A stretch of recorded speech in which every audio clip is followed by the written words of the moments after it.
예, 안녕하세요. 심장내과 의사 최평균입니다. 지금 이제 퇴근을 했는데 지금 시간은 7시 20분입니다. 원래 이제 외래를 하면은요, 저희가 이제 9시부터 6시까지 외래거든요. 근데 5시쯤에 심근경색 환자가 이제 외래로 오셨어요. 이게 진짜 이런 것도 좀 그런데 다른 병원에서 이제 심전도 보고 심근경색인 거 알았는데 이거 빨리 안 보내고 거기서 심장 초음파까지 다 한 다음에 보냈고, 일단은 그 다음에 심근경색 환자를 좀 응급실로 좀 가게 하지, 그거를 갖다가 외래로 오게 해가지고 외래에서 이제 그 환자 심전도 보자마자 그냥 응급실 가라고 그랬거든요. 외래에서 심근경색 환자 오면은 뭐 외래에서 뭐를 할 수가 있나요? 할 수 있는 게 없어요. 그래서 너무너무 화가 나고, 아무튼 이제 뭐 그렇습니다. 그래서 그 환자분 이제 응급실로 내려서 준비시키고 거의 한 6시쯤 들어가서 지금 이제 시술 끝나고 그 다음에 이제 퇴근 준비해가지고 퇴근하니까 7시 한 20분. 근데 뭐 이 정도면 굉장히 선방한 거죠. 만약 간혹 가끔은 이제 그런 경우도 있거든요. 딱 들어갔어. 집에 들어갔는데 전화가 딱 와. 응급실에서 나오라고. 그러면은 이제 고스란히 나가야 됩니다. 뭐 아무것도 할 수가 없어요. 집에서 진짜 애기 딱 만나가지고 한번 들어주고 바로 다시 그 출근을 했던, 자주 있어요. 생각보다 자주 있고. 일단 내과를 왜 했을까가 요즘은 사실 가장 많이 하는 어떤 자책 후회 인 것 같아요. 그러니까 뭐 학생 때는 너무나 재밌었죠. 이 내과가 사실 뭐 또 이렇게 얘기하면 좀 그렇지만 어쨌든 근본 아닙니까? 우리가 의사 하면 기본적으로 내과 의사 아니면 외과 의사잖아요. 우리 일반 적으로 알고 있는 그 선에서 뭐 저 역시도 마찬가지였고, 뭐 정형외과 의사, 피부과 의사, 뭐 응급의학과 의사, 뭐 핵의학과 의사, 뭐 이렇게 어렵잖아. 그 과가 뭔지를 설명을 해야 되잖아.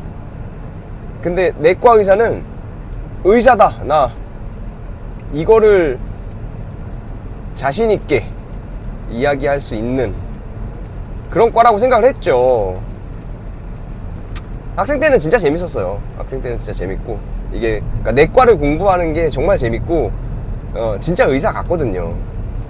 내과적인 그런 질환들을 막 공부하고 탐구하고 막 논문 찾고 뭐 하는 거, 특히 그리고 뭐 실습 나가서 이제 환자 보고 케이스 준비하고 또 논문 보고 그 다음에 교수님들 하는 거 보고, 진짜 역시 근본. 뭐 그에 반해서 이제 다른 뭐 좀 이렇게 얘기하면은 좀 그렇기는 한데, 아무튼 이제 다른 과는, 그러니까 이미 그때부터 사실은 내과 뽕을 엄청 맞은 상태였던 거죠. 내과를 무조건 내과다. 그래서 내과 뽕을 많이 맞은 상태였기 때문에 이미 다른 과를 돌아도, 외과를 돌아도, 정형외과를 돌아도, 피부과를 돌아도 감이 없는 거죠. 이게 뭐야 이게, 뭐 이렇게 환자 보고 있어, 약간 이제 그런 불순한 생각을 건방지게도 했던 것 같습니다, 학생 때. 아무튼 되게 뽕에 좀 취해 있었어요, 내과라는.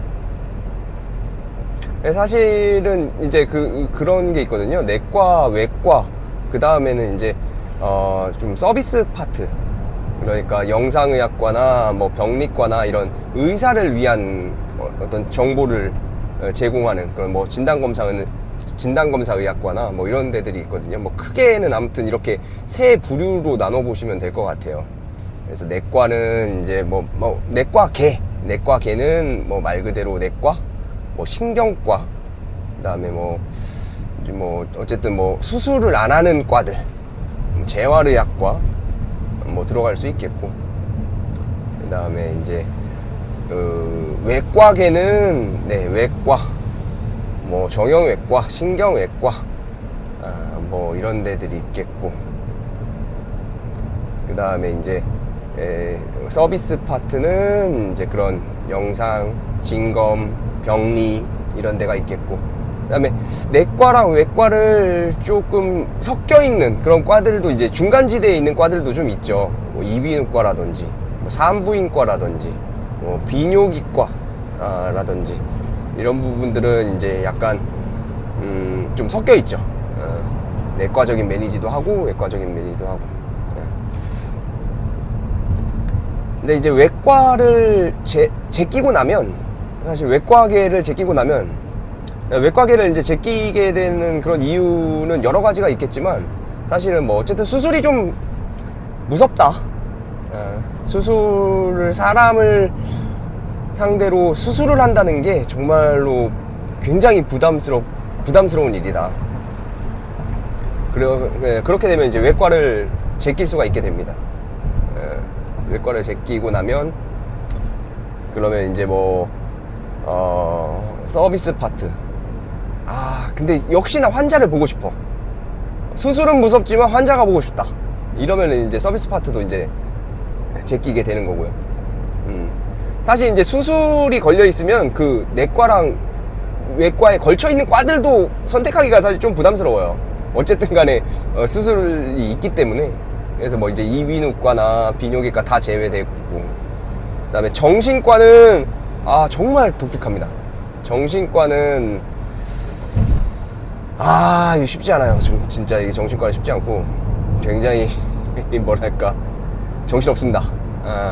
개인적으로는 이제 정신과는 정말 안 맞았다. 정신과의 그 분위기와 정신과의 환자군과.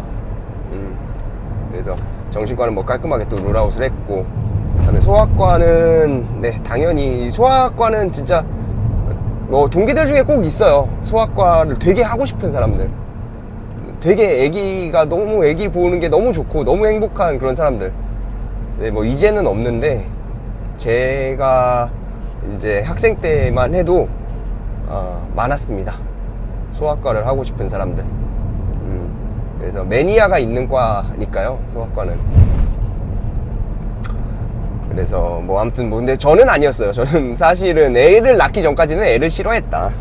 그래서 이제 소아과는 배제를 했고, 그러다 보니까 어쨌든 현실적으로 선택지가 이제 내과에서 내과, 신경과, 재활의학과 그 정도였던 것 같고, 또 신경과도 또 굉장히 좀 뭐랄까 아무튼 그 신경 쓰이는 과예요. 그래서 이제 신경과도 좀 배제를 했고, 그 다음에 재활의학과가 사실 제일 근접했었는데, 재활의학과는 어쨌든 그냥 모종의 이유로 그냥 가지 않았고, 그러니까 약간 그 근본이라는 그 생각을 제가 못 떨쳐냈던 것 같아요. 근본.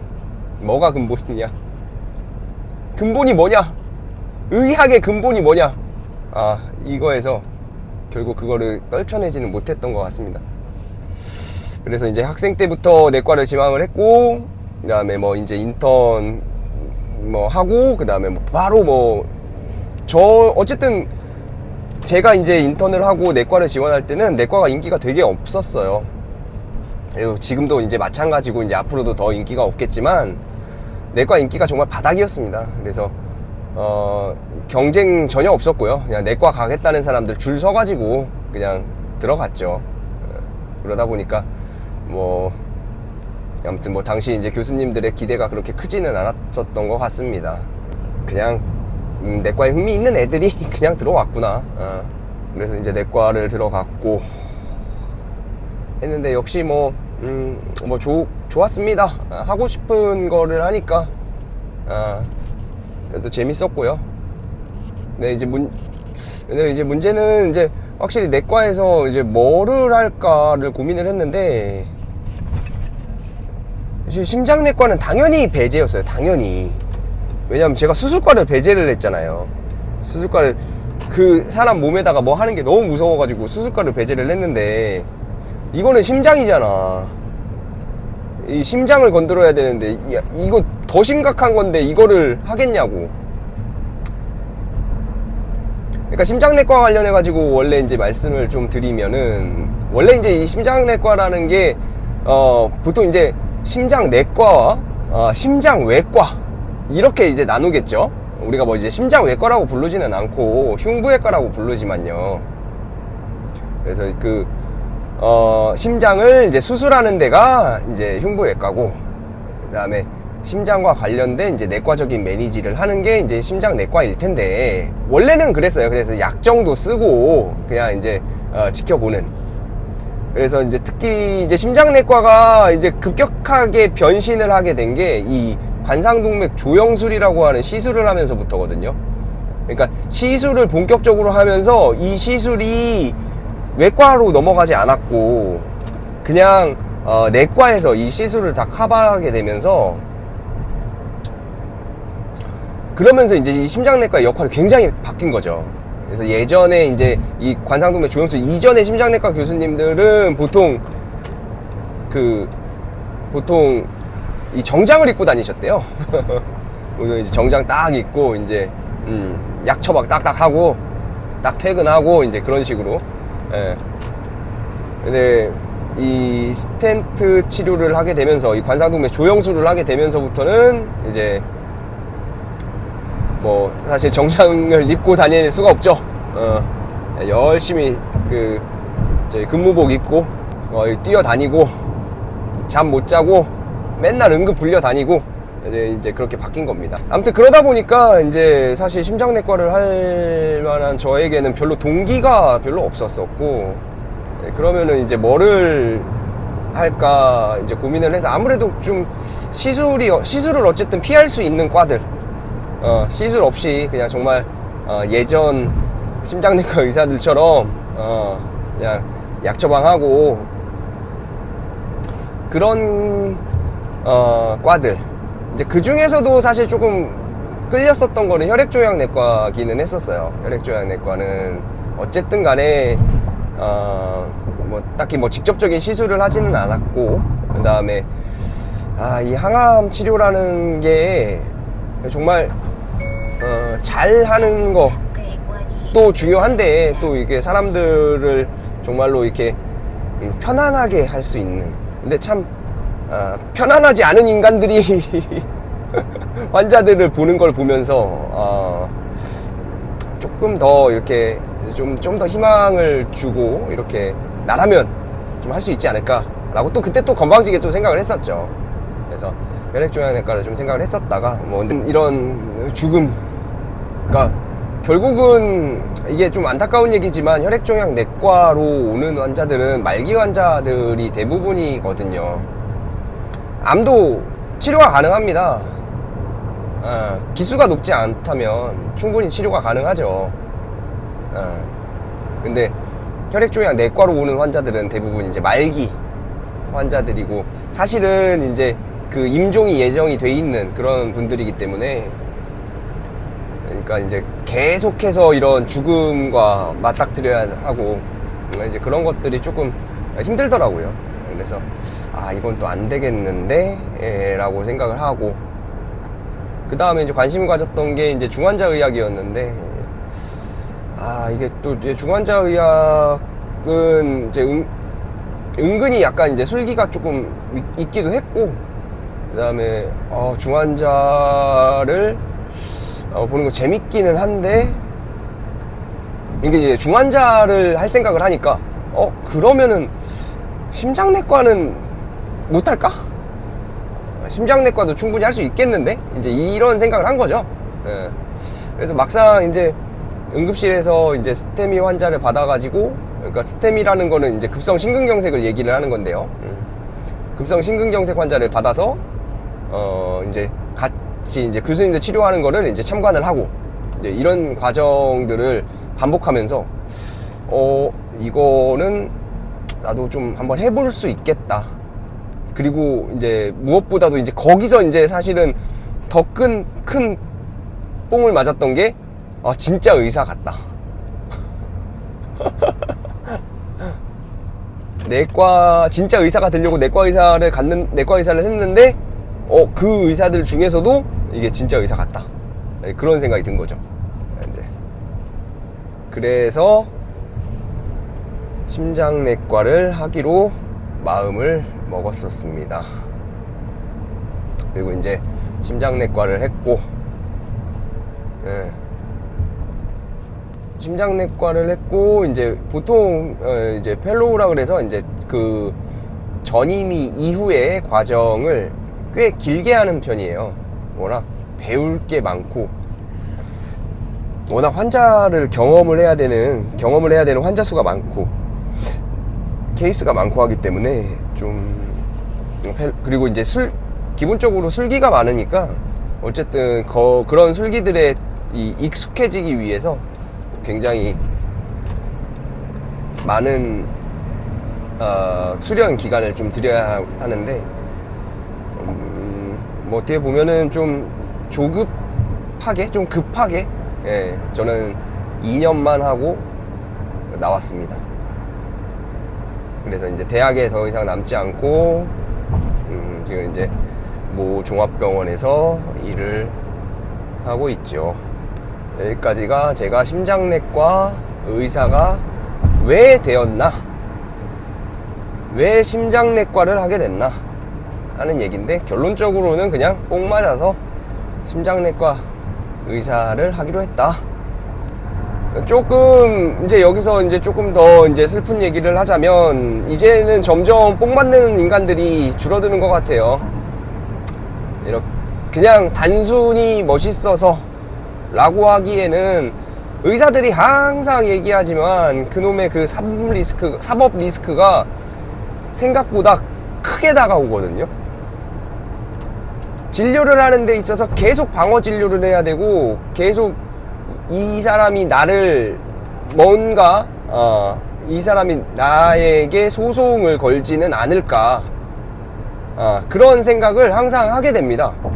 아니, 걸지도 않은 소송에 대해서 왜 그 생각을 하냐, 뭐 네가 이상한 게 아니냐, 뭐 그런 얘기도 하더라고요.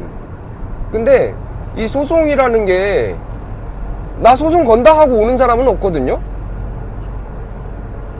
뭐가 잘못되면 이제 거기에서부터 이제 소송이 걸리게 되는데, 이게 환자랑 제가 보호자나 어떤 관계가 좋았던 분이다, 오랫동안 봤었고 알았던 분이다, 그러면은 넘어갈 만한 그런 문제들도, 이게 뭐 갑작스럽게 뭐 환자 보호자가 와가지고 처음 보는 자리에서 뭔가 아무튼 위협적인 그런 약간 뉘앙스를 풍긴다, 그러면은 사실은 방어 진료를 할 수밖에 없죠.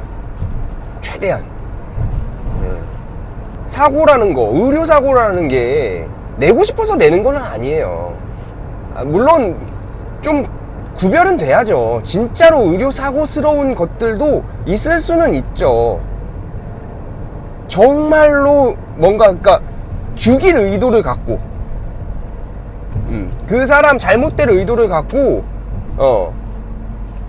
뭔가를 할 수도 있어요. 근데 그거는 살인이죠, 살인. 기본적으로 의료를 해감에 있어서 누가 사람을 죽이려고 덤벼들겠어요. 일단은 살리고자 하는, 잘 되고자 하는 그런 생각으로 접근을 하는 거잖아요.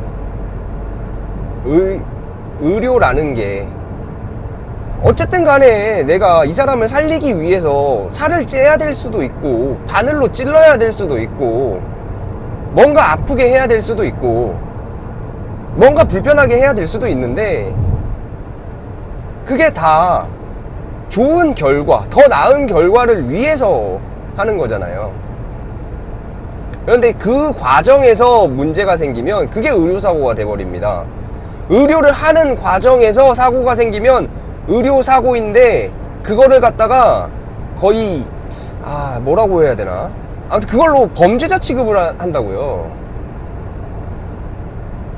내가 그런 게 맞죠. 뭐 내가 그런 게 맞죠. 어쨌든 살리기 위해서, 뭔가 해보기 위해서 했던 거, 뭔가가 더 나아지지 않을까라고 생각을 해서 약을 쓰는 것. 더 좋은 뭔가를 위해서.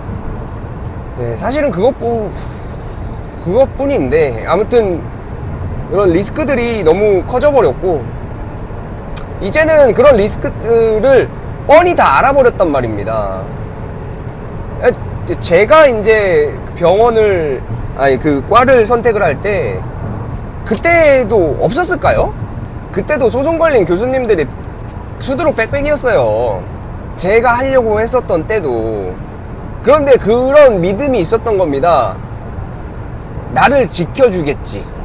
그래도 나는 지금 내가 이렇게 내 시간과 내 정신력과 나의 이런 어떤 희생적인 것들을 나 자신을 위해서 한 게 아니라 이 사람의 건강을 위해서 그런 어떤 희생적인 그런 노력을 했는데, 그 만약에 소송을 당하더라도 나를 보호를 해주겠지, 그 무언가가 라고 하는 믿음이 그때는 조금 있었던 겁니다.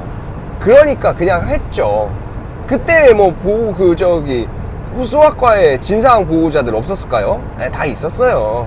그렇지만 뭔가가 아무튼 나를 보호해 줄 거라는 그런 믿음이 있었던 거죠. 네. 근데 지금은 없는 것 같아요. 지금은 이제 진상 보호자한테 갑질을 당해도 의사가 뭐 할 수 있는 게 없고, 그 다음에 소송에 걸려도 내가 보호되는 게 아니라 오히려 나를 어떻게든 올가매가지고 문제를 만들려고 하고, 문제를 키우려고 하고, 이제 이런 것들이 굉장히 안타깝죠. 네. 그러니까 이제 더 이상 뽕 맞기가 어려운 겁니다. 이제 뽕을 맞으면 미친놈 소리를 들으니까요. 네. 난 내과가 너무 멋있어서 하고 싶다 라고 하면 아주 희한한 놈이 되는 거죠. 이제 돈 더 주면은 내과 한다고요? 어떻게 그럼 내과를 하는 사람들한테 어떻게 돈을 줄 겁니까? 돈이 어디서 나서 줄 겁니까? 이제 그것도 문제입니다. 지금 수가가 다 제한이 돼 있고, 돈 벌어올 수 있는 절대 금액이라는 게 다 제한이 있어요. 그러니까 뭐 예를 들어서 큰 병원에서 의사를 고용을 해서 이 의사한테 돈을 왕창 주고 싶어요. 그러면 이 의사가 벌어오는 돈이 있어야 될 거 아니에요. 벌어오는 돈이 커야 병원에서도 돈을 줄 수 있을 거 아닙니까? 근데 벌어오는 돈이 별로 없어요. 그러니까 그 의사한테는 줄 수 있는 돈이 한계가 있는 거예요. 수익을 이것밖에 못 내는데 어떻게 돈을 더 주겠냐고.